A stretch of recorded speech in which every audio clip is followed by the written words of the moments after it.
Shirdi Saibaba cinema, Annamayya సినిమాలు తప్పట్టట్లేదు. ఒక నమ్మకంలోకి అందరినీ తీసుకుని వెళ్ళాయి ఈ సినిమాలు. నేను కూడా భక్తులు తయారు చేయాలి సినిమా ద్వారా. ఎందుకంటే నేను పత్రి గారి మహిమలు చూపించాలి.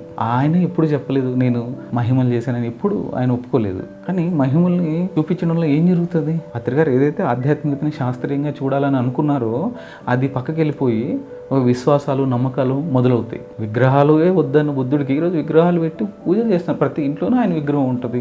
పత్రి గారి విషయంలో కూడా అదే జరుగుతుంది. ఆయన పిరమిడ్ స్పీచ్ సొసైటీ అనే మూమెంట్ మొదలు పెట్టినప్పటి నుంచి కూడా ఆయన విగ్రహారాధన ఎంత ఖండించారు. ఆయన ఏ రోజు నేను పొరపాటు మాట్లాడాను, వెనక్కి తీసుకున్న మాటలను ఎప్పుడూ అనలేదు ఆయన. మరి అంత ఖచ్చితత్వంతో ఆయన సత్యాన్ని చెప్పినప్పుడు మనం చూడాల్సింది ఏంటి?